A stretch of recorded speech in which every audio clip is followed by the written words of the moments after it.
surprised next week when I come up and say, hey, I got to go. It helps some. Some. It eases the burden a little bit, I guess. So we'll see. Well, she gets me all weekend. Welcome, Earthlings, to the latest episode of the Wreak Havoc Film Buffs podcast. I'm your host, Dan Sellers, along with my psychotic co-host. Yes, I am. Sammie Castle. We are here today to discuss the Alfred Dearly Hitchcock, beloved, we are gathered here today to talk. to get through this thing called life. Yes. We're here talking about Alfred Hitchcock's 1960 horror classic, Psycho, which is one of my favorites. I'm sure it's one of yours too. Yeah. I remember what you said when we talked about Vertigo. This is where your Alfred Hitchcock began and ended with this movie. Pretty much. So. That and the TV shows. Yeah, I love the TV shows. Alfred Hitchcock Presents and the original and the remake. So we'll get into that in just a minute. What's new? We recently had the Midnight Shift playing at the Carrboro Film Festival. Yes, I represent myself. Jacob, Whitney, and Heidi all represented, and my beautiful wife, even though she wouldn't come up on stage with us. Wife, who's just as much a part of the film as anyone else. Yes, I mean she helped. Yeah. So, but we represented Midnight Shift at the Carrboro Film Festival. Pretty successful screening. I was a lot of people there, right? There was a bunch of people there, and a bunch of people that weren't filmmakers. I mean, there was a lot of filmmakers. That's cool. But to see, it was a decidedly older crowd. Yeah, which was interesting to get a feel. It was a different reaction than we've had at other screenings, because most of the others, I don't know. You went to Halloween, so I don't know how that went. And you went to Tryon, so I don't know how that went. But from the screenings that I've been to, everybody laughed at Jones' "Do I look like I'm fucking with you?" line. But nobody did here. I don't recall them laughing at it at Tryon either. It wasn't meant to be a funny line, so that's good. It's always it's cool though when they laugh. I think it's funny, especially her delivery. You don't expect to hear that coming out of her mouth. Yeah. But they did laugh at my line, which is meant to be funny. And I saw quite a few jumps at the gunshot. Good. Which is, I think, is the first time we've really gotten a jump scare. I'm sure there's some people that have. Yeah. And we just, because you can't see the whole crowd. Yeah. But I saw like 3 people jump. Nice. When the gunshot went off. It's a good feeling. Yeah. I've already gotten a few emails from people who saw it at Carrboro or were familiar from the Carrboro Film Festival. Yeah, I'll tell you about it later. Okay. Yeah. So very cool. Yeah. I hate that I missed it. I just couldn't make it, but hopefully. And we seem to be the only horror movie in our block. So yeah. There was like 3 short documentaries, a couple comedies, one sad Irish movie, and I sat with Kevin Murray from our friend from Charlotte, who we screened Little Angel at our film festival. He had a For Love, is that that's what it's called? I think so. So I sat beside him and his wife, who I met in Asheville. She couldn't come to our film festival, but we were sitting there, and that movie got done, and she looked at me and she went, it was filmed in Belfast. And I said, yeah. And she said, Irish movies are always sad as shit. And I said, that was a sad-ass movie. Yeah. The movie Once comes to mind. Yeah. Well, speaking of film festivals, I think this may be an appropriate time to make a little announcement here. September 21st and 22nd of 2018, the Wreak Havoc Horror Film Festival will be returning to the Carolina Theater. Yay! For our fourth year. Or as Chad says, holy shit already. So what does this mean for you folks? If you have a film that you've made or you're interested in making, it is not too late. Start now. You can maybe submit your film to us by, I'm sure we won't close submissions until sometime in summer of 2018. But however, December 1st, we open our submissions on filmfreeway.com. So check that out and take advantage of our early bird special, and you won't have to pay so much to submit your film to us. And I'm super excited. I don't know if I can speak for you. You're probably like, oh God, I can't watch any more movies right now. Well, no, because I didn't last year. Because watch a whole lot, I didn't watch a whole lot until they were green flagged, and then.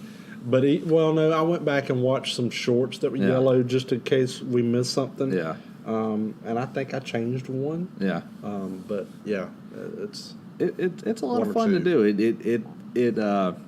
It's always more work than I expected to be. Yes, it is. I'm always like, this won't be so bad. I'll watch a few movies, make some emails, and it's like by the end of it, I'm ready to pull my freaking hair out. This year was the first year that I've really felt like, yes, this was a success. Though. We're on the right track finally. Yeah. I mean, it was everything kind of went according to plan. Yeah.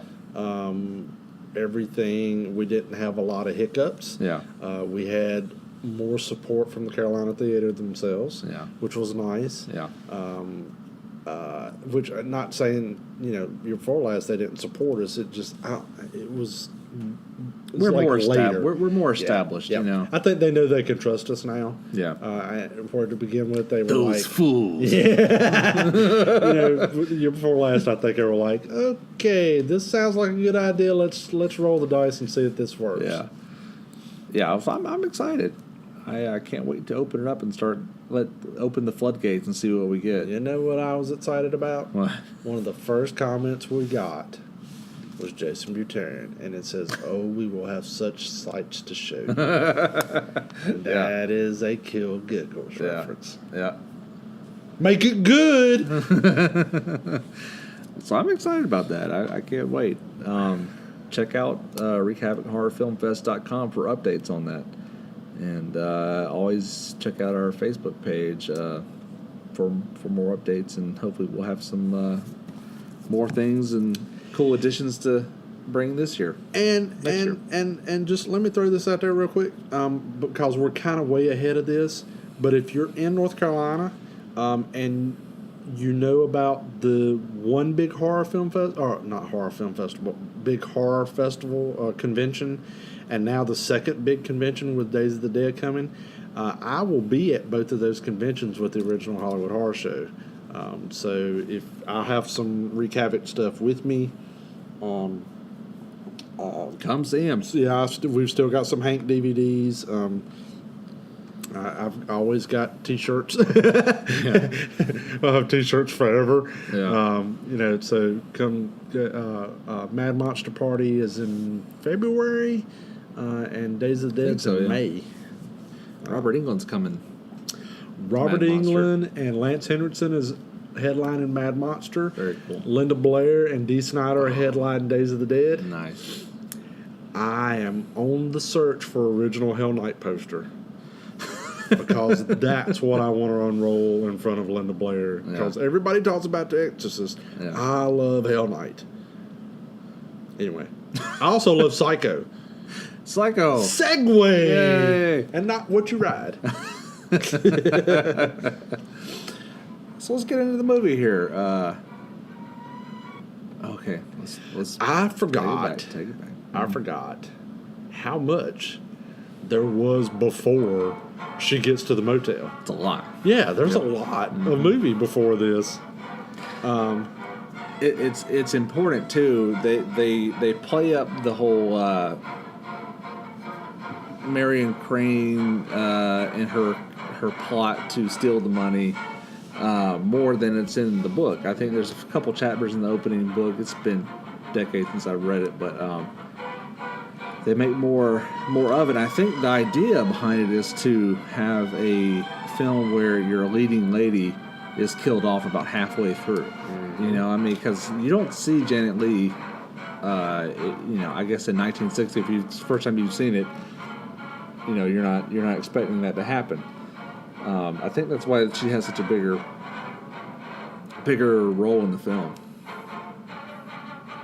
But I love this opening title sequence by Saul Bass and this amazing score by Bernard Herrmann, which may be one of his best out of a long career of many great scores. Maybe one of his very best. Does this? It seemed very familiar to me. Does it sound a lot like Vertigo's? No. Okay. I mean, it's the same composer, but this is all strings. Okay. And I think, honestly, the big reason behind that is to save money.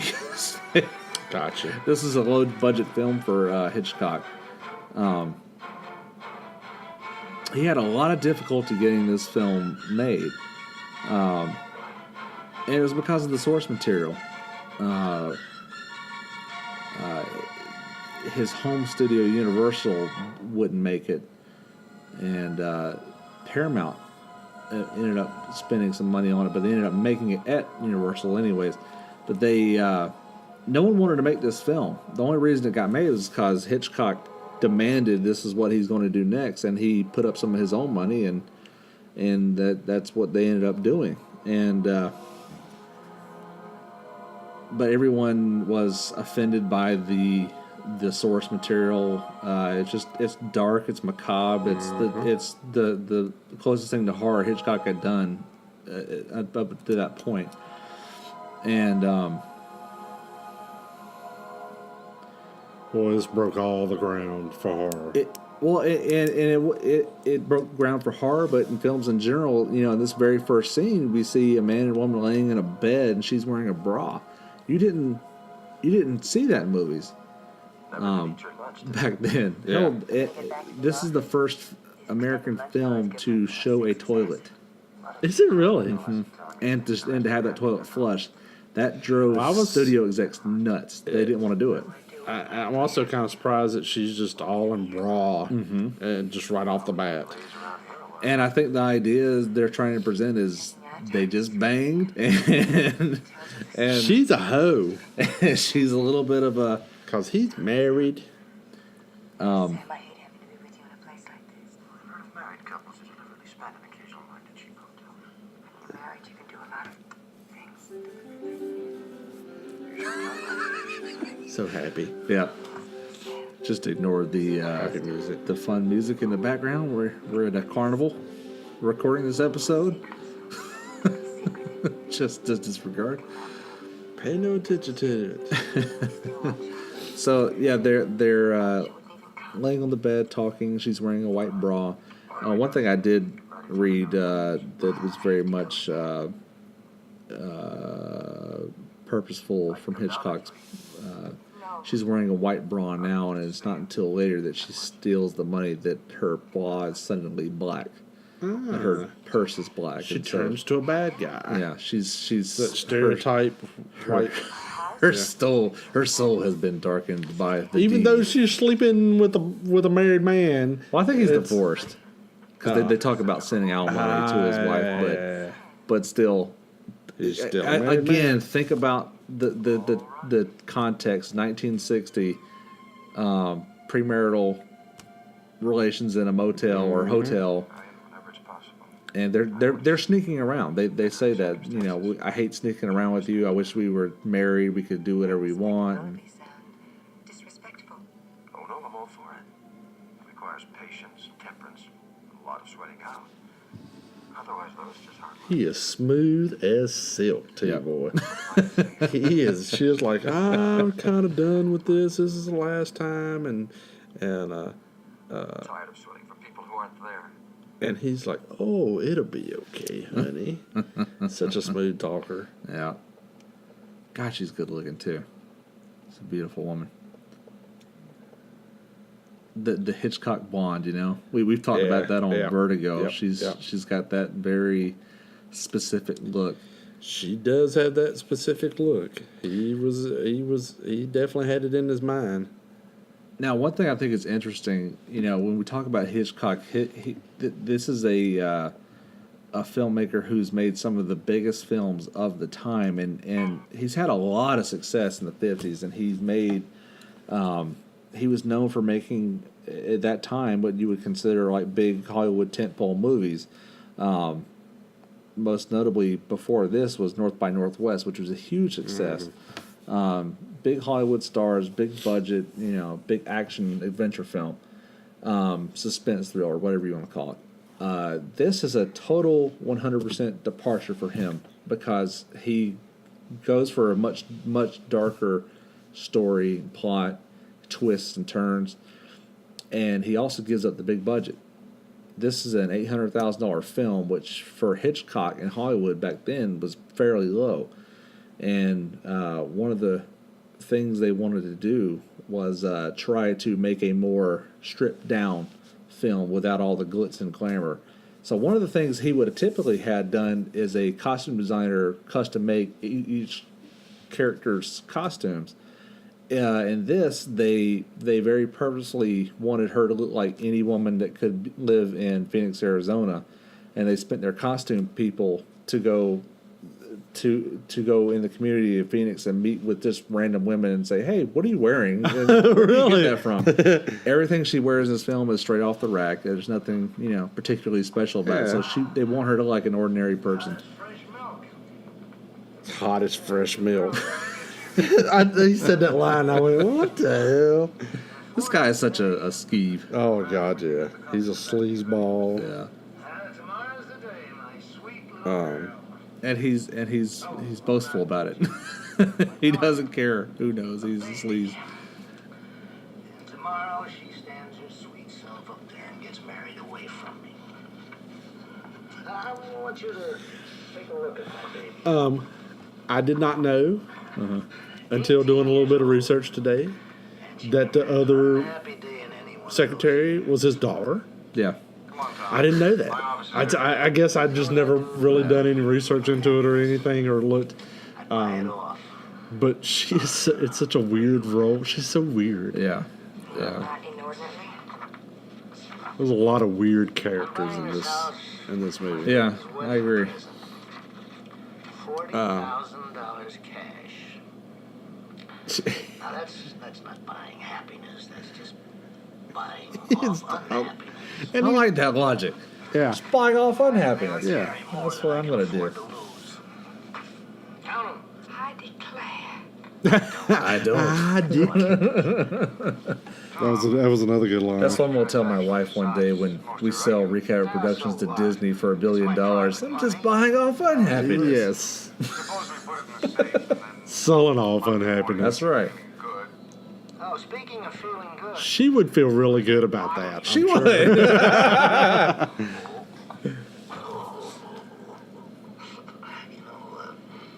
Sometimes I can't keep my mouth shut.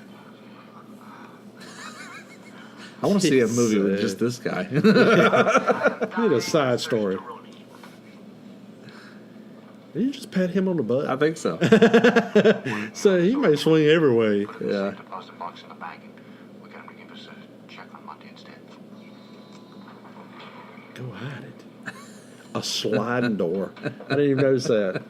It's not a. That was fancy for back in then. Yeah, That slide I think so. slide into the wall kind of door. What am I doing? Yeah, I have no idea.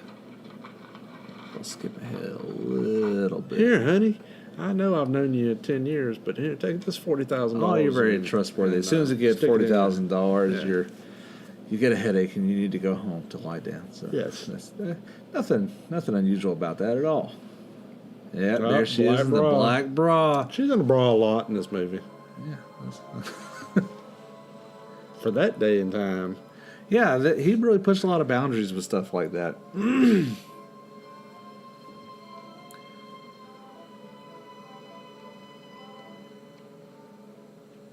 So I think toward the top of the film, it's I guess it's appropriate to talk about Ed Gein a little bit.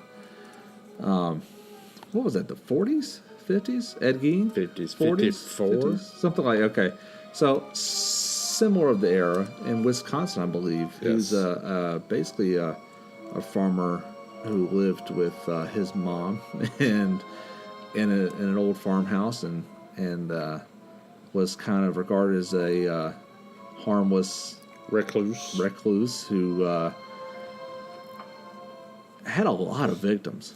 Mm-hmm. This was an era when you didn't expect anything like that from anybody, and I think it shocked the hell out of the world. He confessed to killing Mary Hogan in 1954. 54. Bam! Got it. It was a good memory. That was good. I don't always remember shit like that.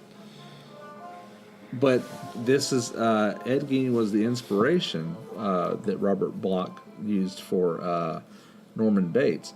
And interestingly enough, I found out recently Robert Bloch didn't even know that much about Ed Gein until after he wrote Psycho. He did a little bit more research, and he found out all the whole mother issues that Ed Gein had, which he had already put into Norman Bates himself. Yeah. So that's a pretty weird thing to already have there. But a lot of the whole thing about killing people and stuffing them and displaying them, a lot of that's from Ed Gein, and it's far more disturbing and perverse in real life than it's portrayed in this film.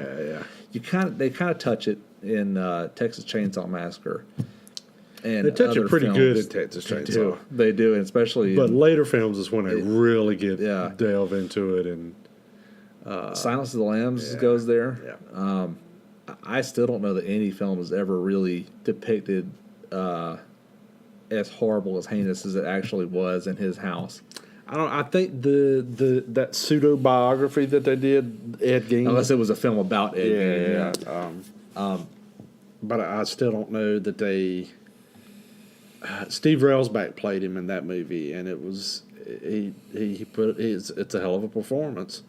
But I don't know that it showed everything. That dude was crazy. Yeah. Legit crazy. I've read a lot about him. He was psycho. Yes, he was. The Butcher of Plainfield. So he wrote his book Psycho, and Robert Bloch did, and with it, the Norman Bates Psycho is a little bit different. He's older. He's a short, fat man who's fairly dislikable, and I think it's several years later. He ended up selling the film rights to Psycho in a blind buying, which meant he didn't know who was buying it, but they made a $9,000 offer, and his agent told him to take it, so he took it. Really? What he didn't realize was, even back then, for Alfred Hitchcock to pay $9,000 was nothing. And he basically stole the rights to that film, paid him peanuts for it, and he took it. And you can't blame Hitchcock, but at the same time, it's kind of crappy considering how much money Hitchcock personally made off of this film. Yeah. Yeah, but that happened a lot back then, and nobody cared. It did. I'm sure. Yeah, writers probably got shit on a lot. You hear those horror stories all the time. From what I understand, part of the deal to get this film made was Hitchcock refused to take much salary up front, and the deal he made was he had faith in the film, but the studio didn't. Mm-hmm. So he made a deal to get 60% of the proceeds, which worked out really well for him. Worked out very well. This film made like $40 million. Yep. Which is tremendous back then.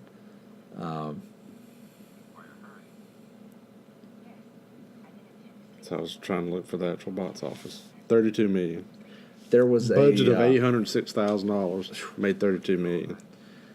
There was a big campaign back when this film opened, a big promotional campaign. A lot of theaters around the country had big cardboard stand-ups of Alfred Hitchcock pointing to his watch saying, "Don't be late."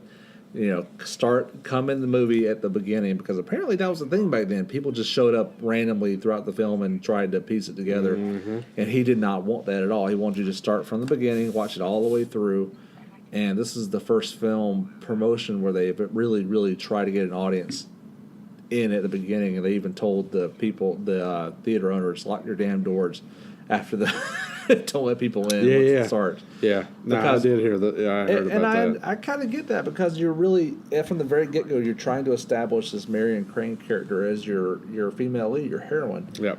And because it's all the more shocking halfway through when she doesn't make it. All right, I'm going to skip ahead a little bit so we're not...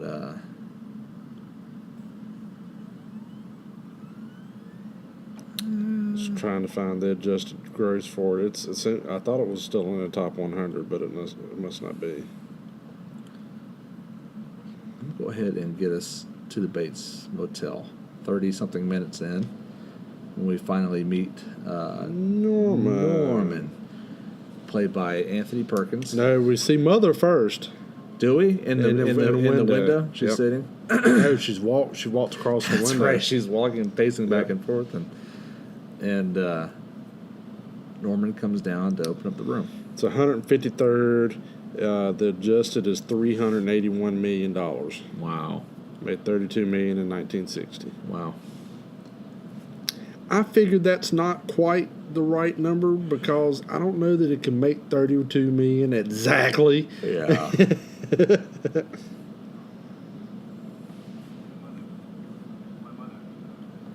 One thing about this film, it was, kind of like I said, it was made cheaper than a lot of his other productions. It was actually made mostly by the same TV crew that did Alfred Hitchcock Presents. He just said, we're going to do a side project, and this is it.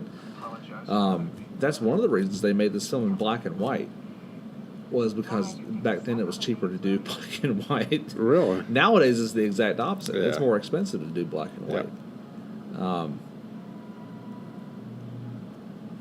I guess they thought they could save money on blood too.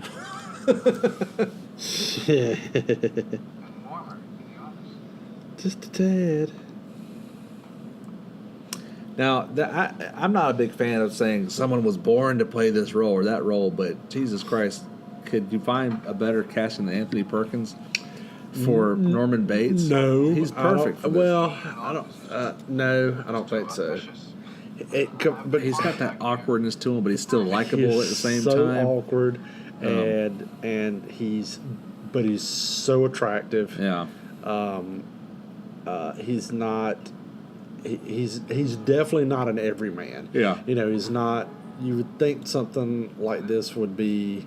He's odd. And I'm sure horror movies up until this point, you're used to monster movies. Yeah. You're used to Dracula, who was handsome, but still had the fangs and that kind of stuff. Yeah. But you had Frankenstein, you had Wolfman, you had the Mummy, you had these monsters. Yeah. At this point in time, we're coming out of the creature phase with the big giant ants and all these creepy looking, everything's scary looking. Phantom of the Opera. And he's not scary looking at all. No, he's normal looking, but he acts odd. Yeah. And we don't even begin to learn the extent of it until much Well, later. I mean, he doesn't. This performance is so good because he doesn't. He can do awkward without taking you aback.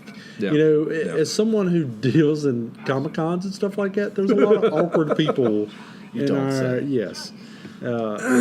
Even in horror to some extent, there's some awkward people. Sure. But awkward, devious people kind of put you off in a different way. Yeah. He doesn't put you off in that way. He puts you off in years later. He's Ted Bundy-ish, where he's smooth. Well, he's not smooth. He's He looks like a Boy Scout, though. unassuming. Yeah, very much so. Yeah. This is one Until thing you get to talking to him. I always kind of awkward. I always preach on the show is you always have to look at films in the context of when they were made. Yes, absolutely. Especially when you think of this in the 1960s, 1959. Yeah. Nowadays we have that reference of Ted Bundy, but That shot is so creepy with the owl in the background. The owls, And not as creepy as the shot later on when he's standing in amongst the taxidermy stuff and just kind of looking. But that's pretty creepy. They use dead animals very effectively in this movie. yeah. There's a lot of bird references. Marion Crane, he's stuffing birds, stuff like that, and of course. Yeah. What's Hitchcock's next film? The birds. Did that get led into something? Yeah. Now, one thing I love that they when she starts pushing him just the slightest bit about mother, he gets super defensive. Yeah. And the charmingness kind of ceases, and he's very defensive. People always mean well. They cluck their thick tongues and shake their heads and suggest oh so very delicately. He definitely. It's the first time he comes off kind of creepy. He comes off as someone who's been very sheltered from the world. You know what I mean? He doesn't talk like everyone else talks. He talks like someone who's not socialized very well. I talk about this. You ever seen the TV show Vikings? I'm familiar with it, but I haven't seen it yet. One of my favorite parts about that show is that they change the cadence of how they talk. You know, we talk as Southerners talk a specific way. Yeah. Northerners talk a specific way. But we all have the same sort of cadence to how we talk. Some people are slower, some people's faster, but it's still the same cadence. Yeah. The way their cadence is that's how he becomes suddenly creepy, is his cadence changes a little bit. How he talks changes. It's not, that shot there where he's just kind of... Well, and I think that kind of leads into the idea that there's more than one person up there in the old noggin. Yeah. It's not just him written around. Spoiler alert. And now we get, now that she leaves the room, we get a real sense that he is very much a perv. A perv. There's more going on to Norman than meets the eye, as he's got a little peephole for cabin 1, which you can watch her undress. Although it's not, he doesn't do it very long. Yeah. You would figure a blatant sociopath would stare for a long amount of time. I don't know if maybe her putting on the robe but you see the change in his face too. You think that's guilt? Do you think the mother in him is going, you naughty boy? Maybe you're getting because he seems hard mad. on watching her. I hadn't thought about that, but yeah, it could be. He's got this built-in shame and guilt from his the mother half of his personality. And you know, we watched just a little bit of the beginning, and then you're like, okay, let's skip ahead to when this is where the movie really starts. Yeah. Is when she shows up at the hotel. And unless we forget about the whole $40,000, we find where she's figuring out math in her famous scene in her room, and she goes to flush some of her notes down the toilet, which comes back if you're later. gonna steal $40,000, don't make notes. Don't make notes. Don't make notes. All right. Don't sign paperwork. Don't make notes. Don't leave any trace. One thing I want to say, I don't know if you know. She's really happy about that shower too. That's how I feel. I'm in the shower. I'm like, yeah. It's been a long day, baby. The shower head shot. Yeah, are you familiar with that? Well, I mean, what do you mean? This is one of a good example of something that Hitchcock really, really wanted this shot. Well, that's a damn hard shot to get. Yeah. They built a 6-foot wide shower head to put a camera in front of it to shoot water at the camera. Really? For that shot that lasts, a second? Yeah. I mean, that's a different kind of shot. But that shows you how specific he is. And I don't know how they protected the camera either. If you know that it's not real, you can kind of tell the way the water shoots. But it's just a good example. All right, we're gonna shut up for just a second and watch this. Well, it's the most iconic death scene of the first 50 years of cinema. Yeah.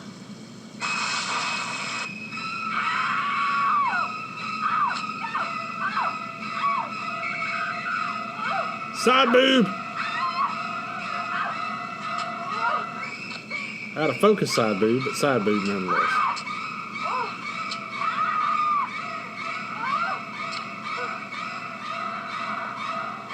She's pretty tough. She takes quite a few stabbings before she starts going down. Yeah.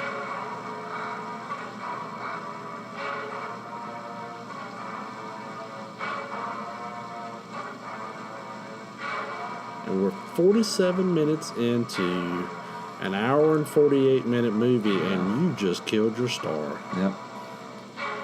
You know, audiences never saw that coming.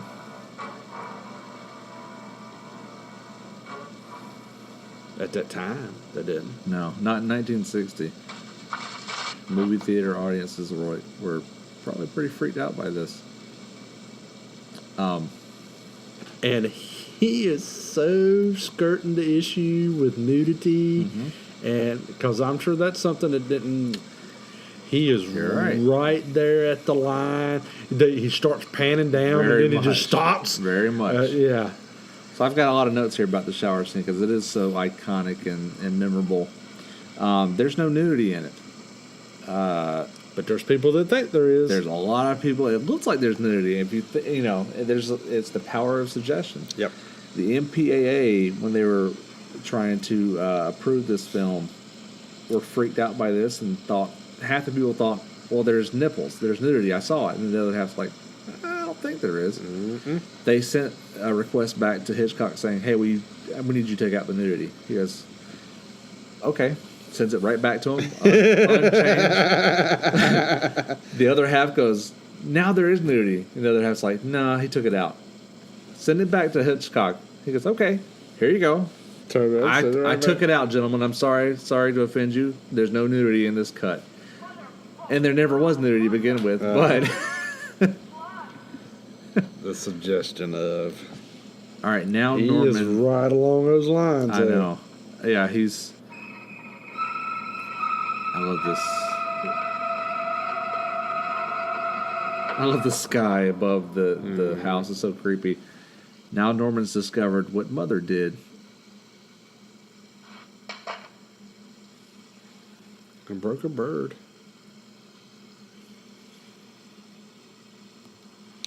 And is the still of her screaming one of the most iconic? I'd say so. Still, yes, to this day. To this day, a lot of the shots later. of the hand holding the knife is Hitchcock's hand holding the knife because he's very particular on exactly what he wanted, and he just wasn't getting it a lot of the times. It took them 7 freaking days to shoot the shower scene. Oh, for God's sakes! 7 days, 77 angles, 50 cuts, 45 seconds of film. Jeez. And we alluded to it earlier. The blood used Hershey syrup. Yep. Chocolate syrup. Yep. Because it was a black and white film, it doesn't matter. And it's the right viscosity. Mm-hmm. For it. Especially when it's diluted in water. Yep. It looks great on black and white film. The sound of the stabbing was done stabbing a cassava melon. Mm-hmm. But it's all made by that score. Yes. That very much so. Jarring. Yeah. I'm sure it was loud in that theater. Because that probably a lot of screaming. Because that is so much louder than the rest of the music. I think the original idea was to have no score over it, just her screaming and stabbing. Yeah. And then when Hitchcock saw what Herman did with it, was like, okay, well, this is a lot better than what that's a lot better than what I had. Planned.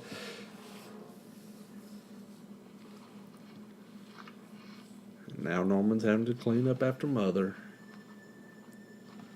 She's made a mess. Yeah. So, it's the first time we see it. It may not be the first time it's ever happened, but it certainly won't be the last. No, it won't. Things spiral out of control fairly quickly. Oh, damn, my phone's ringing. Sorry, Sammie. Hold on. Okay. Oh, it's Mom. It's Mother. How appropriate. It's Mother. I've Mother. got to go. Hey, Mother. I don't want to disappoint Tell her. Mom I said hey. Just pause the show and take a call or something. Okay, I'll take a call. Yes, Mother. Yes, Mother. Yes.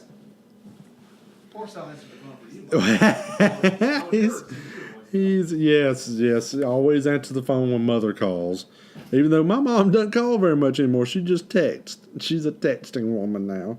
At 63, she's decided she wants to text. So that's fine too.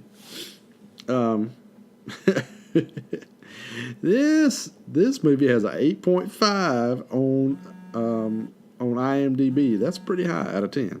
All right, let's take a phone call. Recap at Film Buzz Podcast. This is Alfred Hitchcock. Mr. Hitchcock. From the afterworld. Hello, sir. How are you? I'm wonderful. How are things in the afterlife?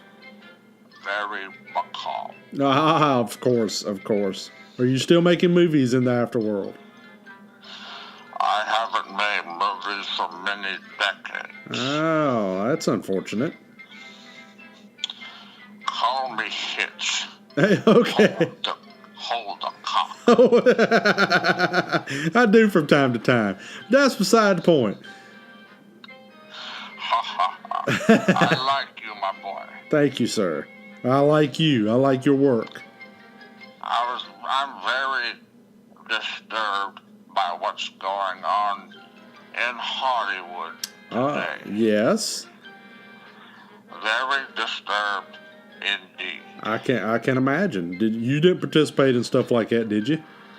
What kind of a world are we living in when a director is not allowed to show his leading lady his cock? Well, we're in a different day and age now. That's not, How else is a director to elicit a performance from his leading lady Is that if he can't grab her ass? is that what you did to make them scream? If I needed Janet Leigh to scream, all I would do is say, "Look here."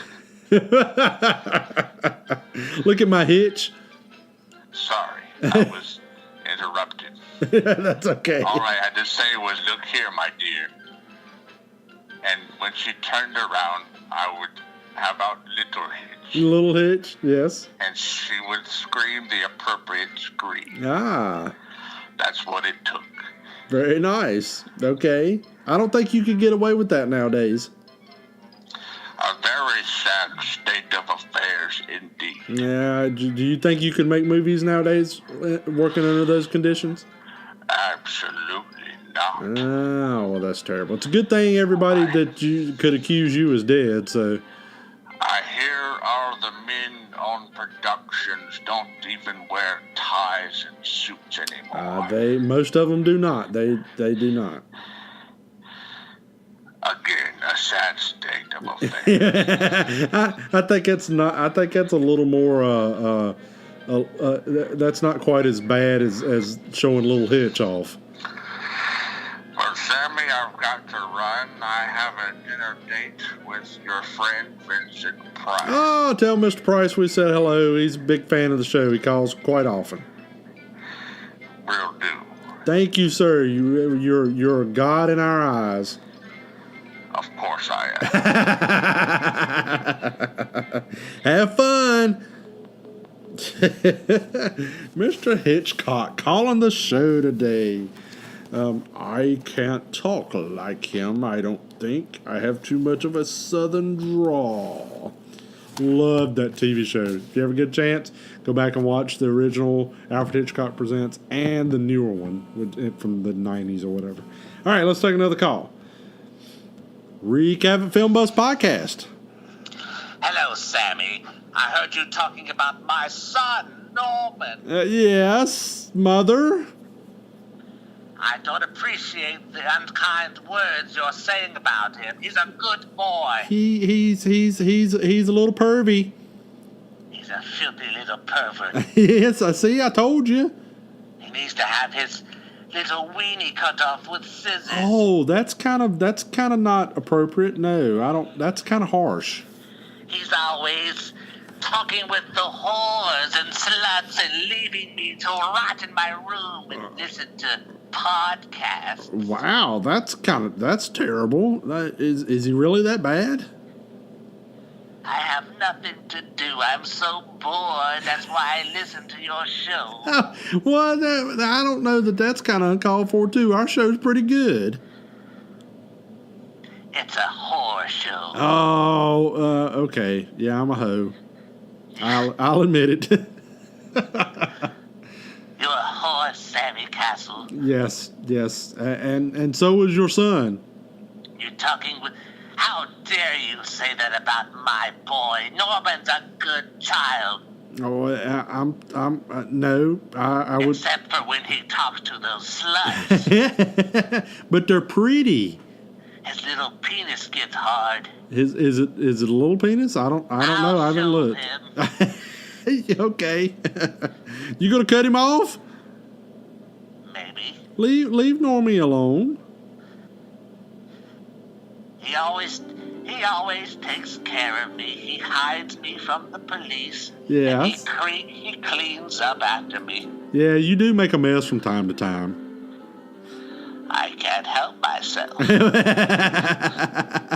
You do? Do you like the ladies too? I'll never tell. Oh, I hear you, mother. Sammie, I'd like to have you up to the house sometime for sandwiches and milk. It's nothing fancy, but it's dinner. As long as it's not hot milk fresh out of the cow. I can guarantee it'll be hot. Oh, that's terrible. How dare you talk to me that way? You're slut terrible. Of a man. What? Yeah, I'm a slut. I can't deny it. Mother. Mother. Sorry, I was just putting on my wig and changing. Oh, where are you headed? I'm sharpening my knife. Should I turn around? Are you? Wait, I'm not. I'm in the shower right now. You know, we have a lot of vacancies, Sammie. Oh yeah. Are they all vacant? Actually, yes, they're all vacant. I shouldn't talk to you while I'm in the shower. Well, Sammie, I've got to go. Okay. You got some chocolate syrup for my Sunday? I've got to see what that nasty little boy is doing. Ah, okay. Yeah, he's up to something, I'm sure. So long until we meet. Thank you, At Mother. last. Thank you, Mother. Thank you for calling. Dude, she was kind of creepy. I like Hitchcock, even though he's kind of pervy.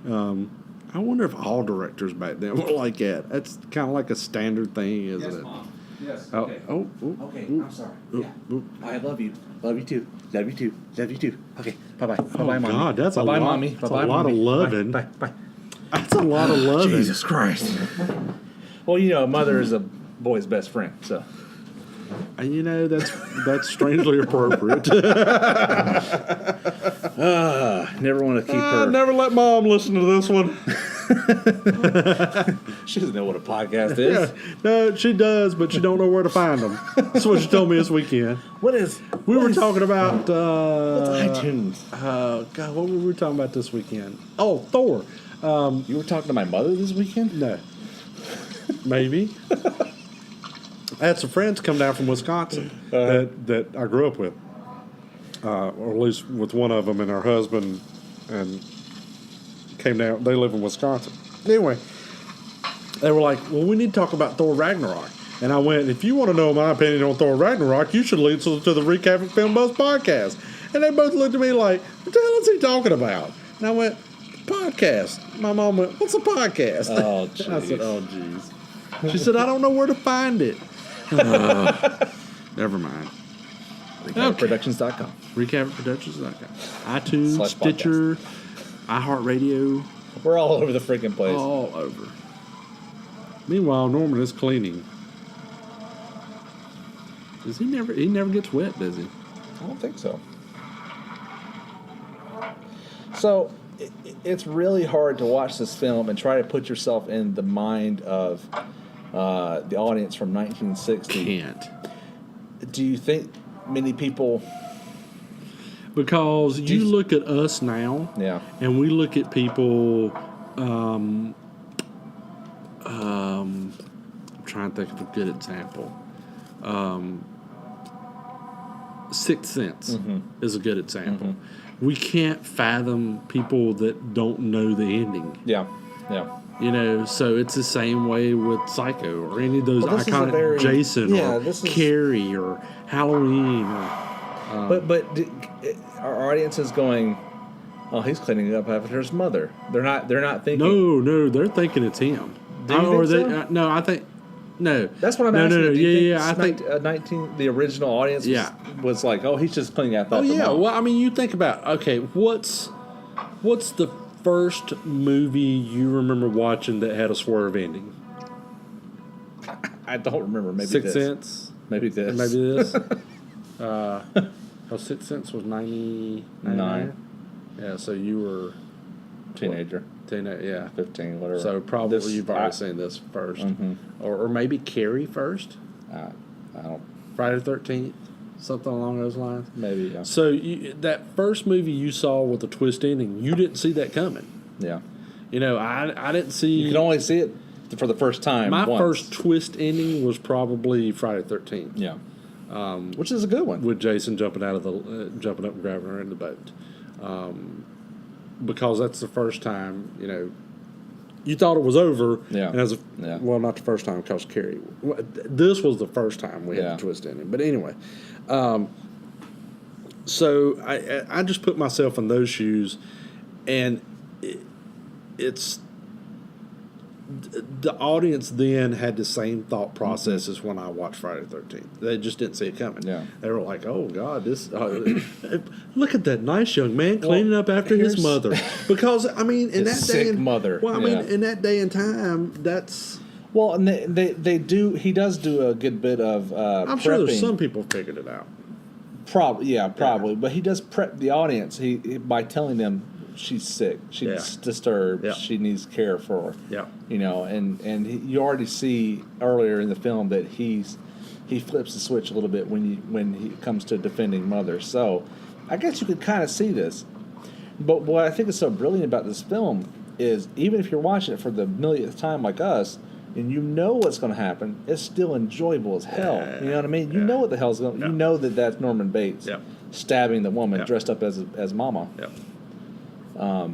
But it works. Well, and I mean, a good twist ending does, because you still enjoy the Carrie twist. You still enjoy the Sixth Sense. Sixth Sense. Well, you go back and watch for the red herrings, that you didn't see.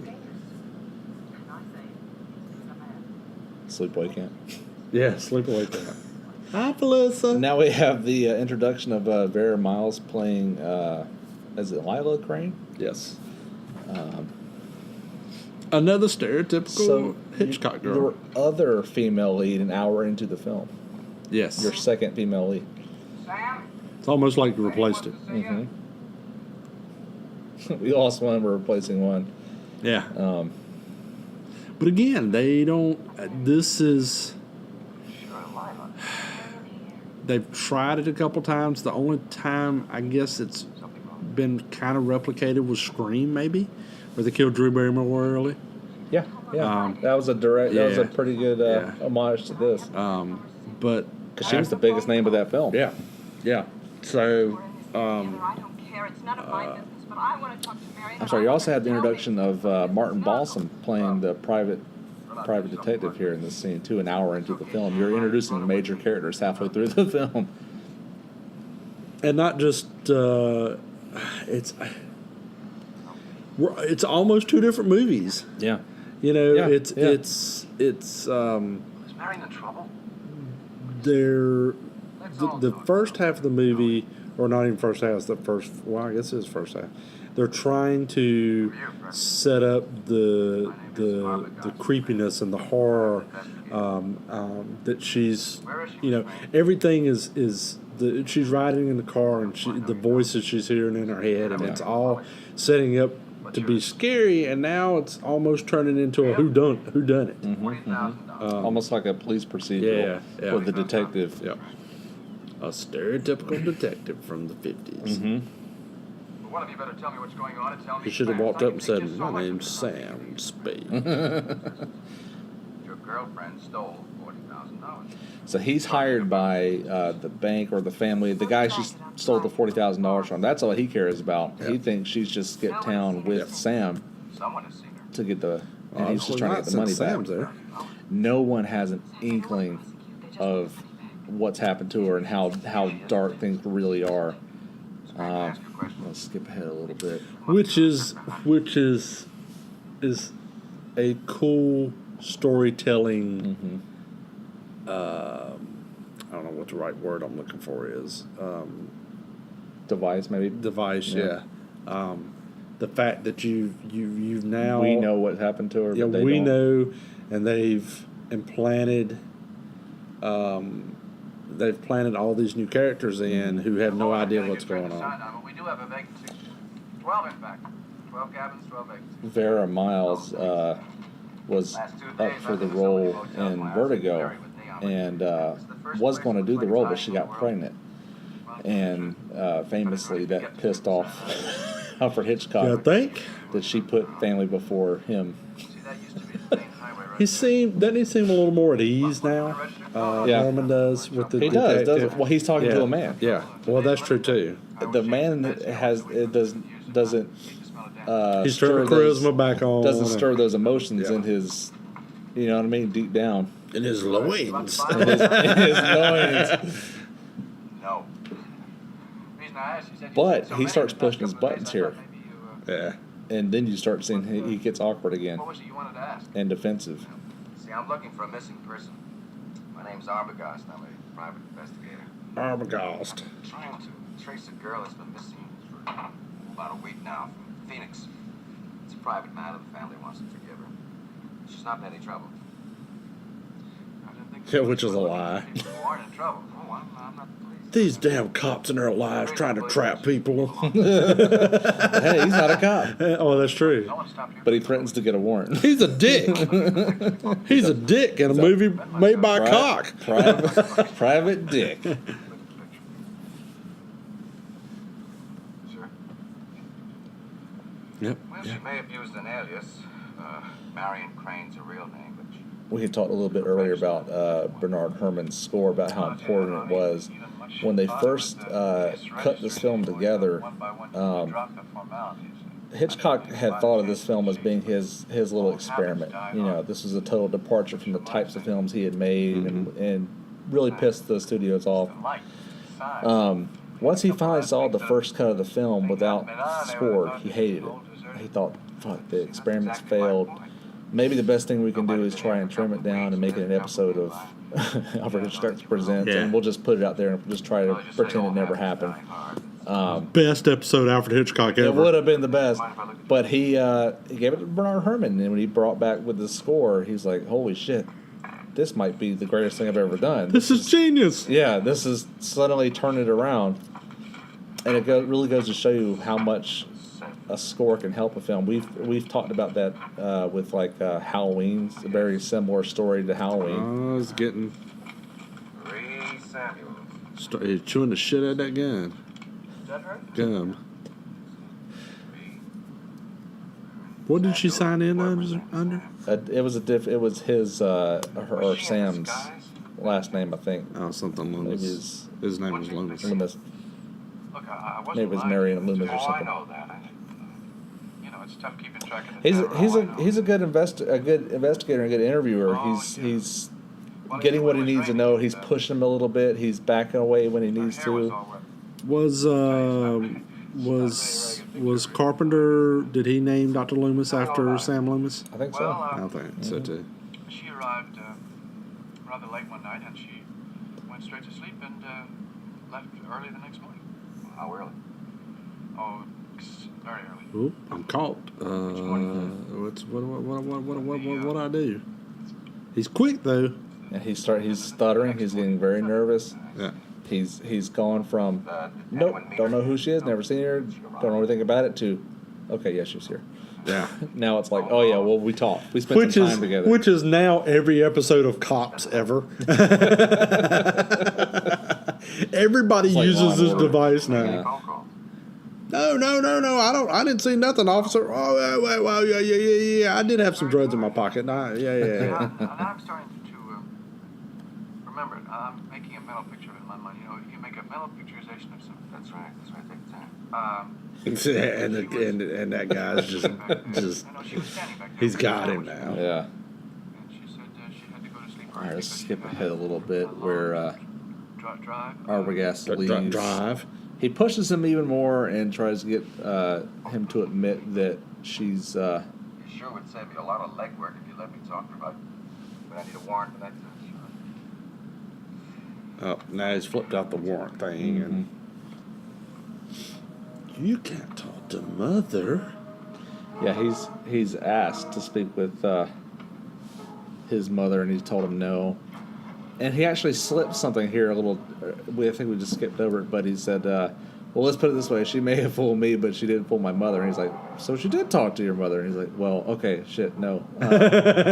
So as a criminal, Norman's not very good at it. No, he's not very good. I mean, he's a dutiful son. He cleaned up after mom and her, but he's not very good at lying to the detective. But he's obviously on to him. He lets Sam know what his suspicions. He goes back to the hotel. Now he's trying to speak with mother. This is another great suspenseful scene where he's walking through the house. And it's the combination of the quietness. It's him. He's a little freaked out. And the score. Oh, yeah. Again, the score. Mm-hmm. Door slowly creaks open upstairs as he ascending the stairs. And all of a sudden, there's mother. And the shot from Vertigo.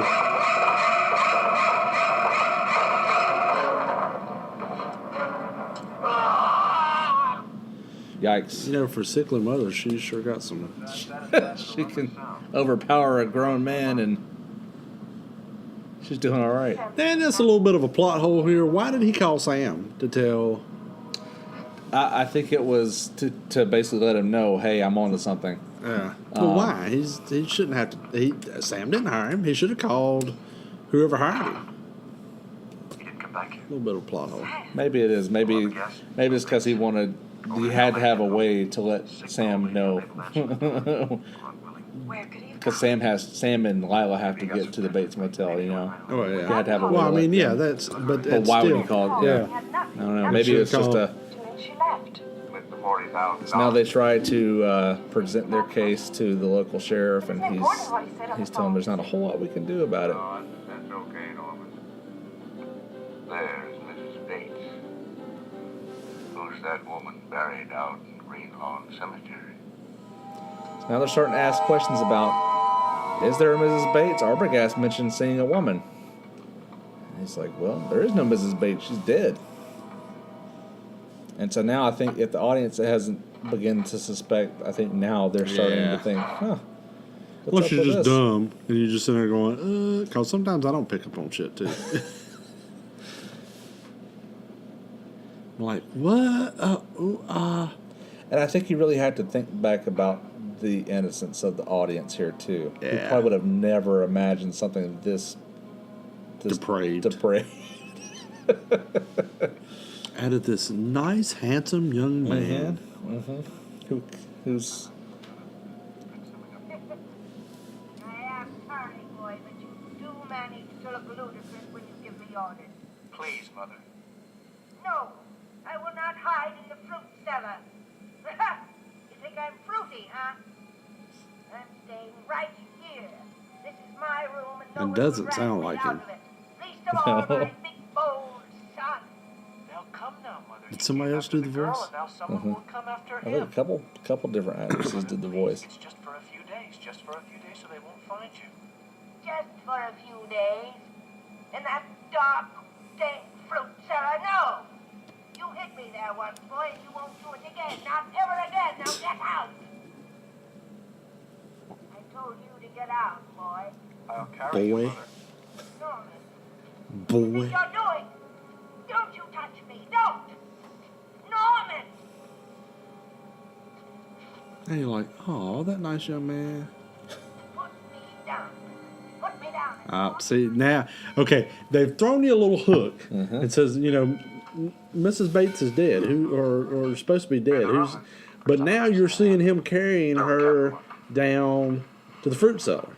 So now they've cast his little hook, and he just kind of jerked on a little bit, and now you've sunk. Now it's sunk deep in, and he's like, okay. I bring you in, and you think you've got it figured out, and then I show you something different. And, well, damn, I guess I did. I guess my mother is. But why would he carry her if she's out walking around and stabbing people? So That would be a rather extreme reaction, don't you? Just an expression. What I meant was, I'd do just about anything to get away. Wouldn't you? No.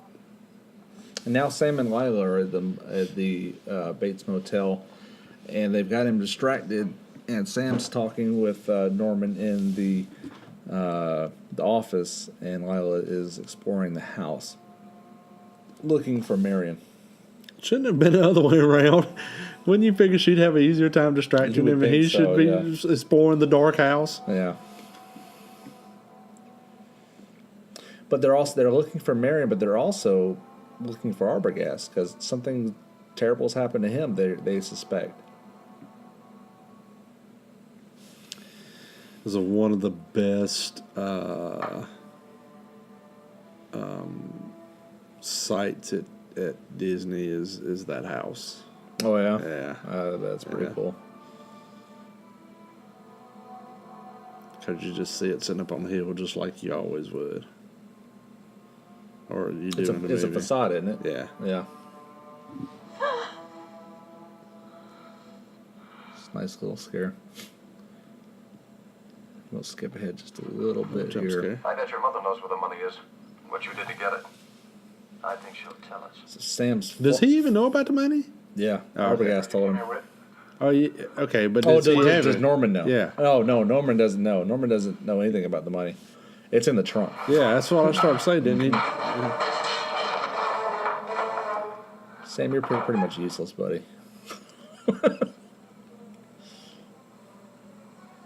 Uh-oh. Now Norman's racing to the house, and Lila has to find a hiding place. She goes to the basement. The fruit cellar. The fruit cellar.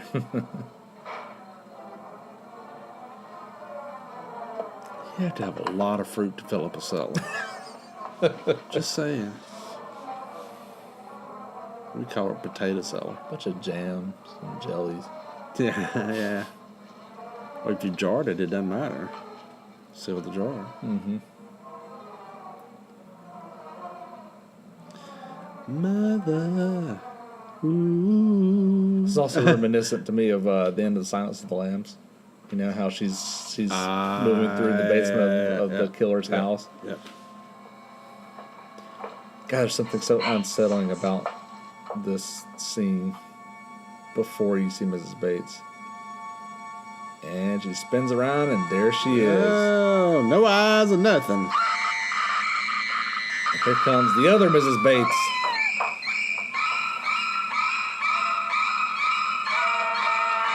With that music.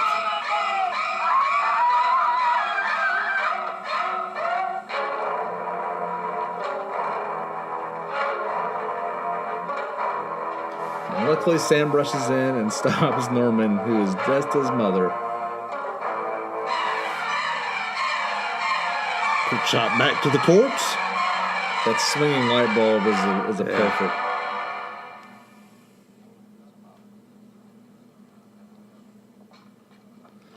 So this is a nice little epilogue here at the end where they sum up the psychology of Norman Bates. This psychologist who comes in after interviewing Norman. She met a man. And it seemed to Norma that she threw him over for this man. And that pushed him over the line and killed them both. Yeah, I can't remember what he's done. Matricide is probably the most unbearable crime of all. So we find out that Norman poisoned his mother and killed her, but couldn't bear to let her go. He had to erase the crime. At least in his own mind. Simon Oakland. A weighted coffin was Is it West Side Story? Is it Bullet? He hid the body in the fruit cellar. Then treated Chips, it to keep it as long as it could keep. It's like And that still wasn't enough. he started doing a bunch of She TV was shows. there. That's probably where I saw him. But she was a corpse. Oh, he's in Baba Black Sheep. So he began to think and That's speak probably for where I know her. him. Give her half his life, so to speak. At times, he could be both personalities, carry on conversations. He's in a bunch of TV At shows. other times, There's something about this scene that seems kind of uncharacteristically un-Hitchcock-like, especially when you compare it to some of his other films where they just end. Yeah. You know, the climactic ending, they just end like The This one kinda Birds explains or it. Vertigo. They just stop. if he felt a strong attraction to any other This woman, is different, and I think maybe this is needed for the audience at the time to explain and make sense of all the misdirection that we've seen throughout the film, you know, and make sense of everything. touched by her, aroused by her, he wanted her. Well, and it's kind of creepy too. Yeah, it adds to the creep factor. It does. It's very effective. I, for one, don't like when they explain movies anymore. Yeah. I don't like it when they go through and do a synopsis. That's like exactly this. what this scene is, Yeah. is to explain it. Yeah, explain what happened. And I'm wondering if at least part of it is to explain. Transvestite. He's like, he's a transvestite. That's why he's dressed like a woman. It's like, not really. In order to achieve a sexual change or satisfaction is a transvestite. But in Norman's case, he was simply doing everything possible to keep alive the illusion of his mother. Well, he just called a transvestite a deviant, didn't he? And when reality came too close, when danger or desire threatened that illusion, So I think something That's like this is so out there for the audience that you have to explain. walk about the house, Explain some. For that time frame, probably. he tried to be All right. his mother. We'll skip ahead just a little bit here. The ending of the little monologue from Mother, which is another. He doesn't say a When a word, mother has to speak the words that condemn her own son, but it's a great I couldn't performance allow from him to believe that Perkins. I would commit murder. They'll put him away now, as I should have years ago. He was always bad, and in the end he intended to tell them I killed those girls and that man, as if I could do anything except just sit and stare, like one of his stuffed birds. Well, they know I can't even move a finger. So creepy. And I won't. I'll just sit here and be quiet, just in case they do suspect me. They're probably watching me. Well, let them. Let them see what kind of a person I am. I'm not even going to swat that fly. I hope they are watching. They'll see. They'll see and they'll know. And they'll say, why, she wouldn't even harm a fly. God, that is so creepy. That look out of that good looking of a guy is just, you can't. I don't know how that. I don't know how you attain that. As did Hitchcock say, "Hey, give me," as he was casting people, he said, "Hey, give me a creepy look," and he gave him that look, and he went, "Oh shit, you're hard." Or did that just come about from him shooting that scene? Or I think he looked for a charming, young, handsome male lead who you wouldn't see this coming from. I think that's what he was looking for. probably. Okay, well, real quick, I want to talk a little bit about the sequels. 1982, I actually got this a disc here that has all the sequels on it. Psycho 2 in 1982, which I actually think is a pretty decent little Psycho 2 film. is good. It's not bad. It's not bad. If you look at Psycho as being greatness, Psycho 2 is pretty good. It's nowhere near greatness. No. But it's still very entertaining to watch.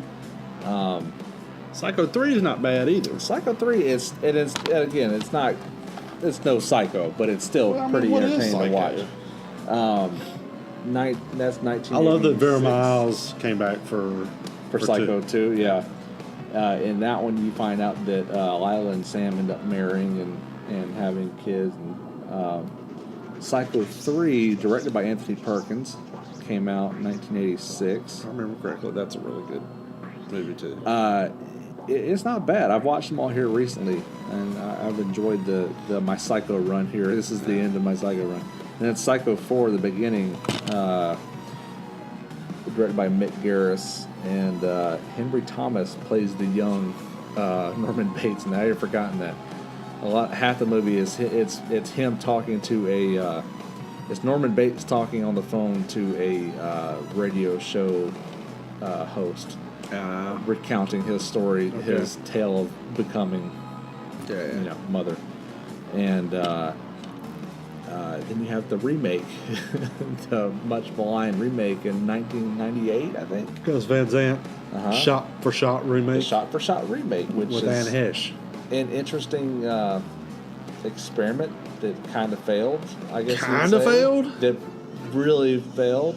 Box office bomb. Box office bomb. Critical failure. I mean, I saw it. I enjoyed it, but I enjoyed it because I enjoyed Psycho.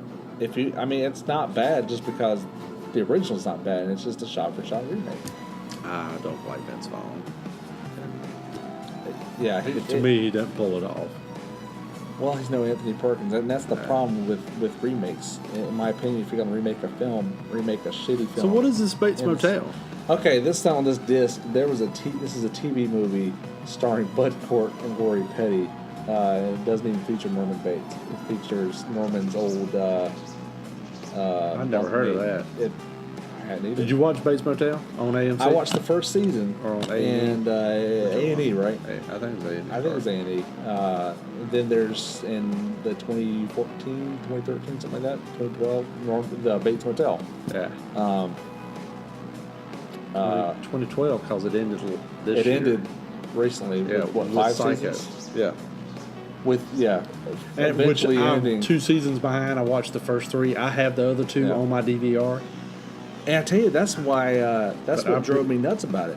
I got so tired of seeing Norman and Norma and all the other characters. I just wanted to see Psycho. I wanted to see. Well, the last season was Psycho. I know, and maybe I'll go back and watch it, but I don't want to see 4 seasons leading up to it. Doc and the horror news guys say it's amazing. I'm sure it's great. I'm sure it's good. The first season, it's a well-made show. I just couldn't do it. It's funny to see that kid that plays Norman in that, who is really good and does Norman almost as good as Anthony Perkins. But now he's in a show called The Good Doctor, where he plays an autistic doctor. Yeah. And it's weird to see his. He was in the change. Charlie and the Chocolate Factory. So I think that'll wrap up our. Oh, before we wrap up, I want to mention. A really cool podcast I can recommend called Inside Psycho. And I remember I was telling you about another podcast recently called Inside the Exorcist. Same host, same basic premise of the show. It's a limited series, what he calls a deep dive into the making of the show, of the film. So the first season's Inside Psycho, and then they came out with the recently Inside the Exorcist by host Mark Ramsey. I've actually been able to email back and forth with Mark a little bit here lately. Really cool guy, really nice guy. The show is amazing. If you were at the slightest bit entertained by us talking about Psycho, you need to go listen to Inside Psycho for the quote unquote deep dive into not only Hitchcock but Robert Bloch, Ed Gein, screenwriter Joseph Stefano. The making of the film, the reception of the film. I mean, it's a really great podcast. So I highly recommend it. So check out both those podcasts. I think I am subscribing. I'm subscribing to Inside the Exorcist right now. Oh God, it's so good. It's scary to listen to. Parts of Inside the Exorcist gave me the chills listening to it. And it's not excessively long either. So. No, there's I think that's 7 episodes. Well, and I mean each episode's 30 minutes, something like that. So, give it a listen. It's a really good show, and I highly recommend both of them. we have outro theme music. Sammie, where can people find you to learn more of your insights? You can find me in the closest crane machine, playing music. You can find me on Marion Crane Machine. Yes, Marion Crane. You can find me inside Marion Crane. Well, no, not inside Marion because she's dead. In a trunk inside of a car. Lila Crane. Lila Crane. Inside of Lila Crane in the God. trunk of a car. You can find me on all the social media at Sammie Castle and Sammie the Comic Book Man on Facebook page. You can find me December 9th in the Madison, Mayodan, North Carolina parade, Christmas parade, dressed as Thor. You can find us at December 3rd. Midnight Shift. We'll be screening December 3rd at the Marketplace Cinema Short Film Gala, which we're finalists for that. And then you can find me in about 2.5 days in a jacuzzi in Florida celebrating Thanksgiving. There you go. You can find me Or on time travel yesterday. Yeah. I'm on Twitter at Hank vs. the Undead. You can find us and everything we're up to at our website, wreakhavocproductions.com. We're on Instagram at Wreak Havoc Productions. Oh, God, When you there's created too that many. name, did you realize it would be that difficult to say all That the I time? would have to say it all the time? No, I didn't. Wreak Havoc Film Buzz Podcast. Check out our other podcast, Carolina Haints, and look at everything we're up to, including a new feature film coming up soon that we'll eventually start being able to talk about at wreakhavocproductions.com. So we'll be back in 2 weeks with another episode, and Something a little bit lighter in tone. very much so. Until then, we all go a little mad sometimes. Mother!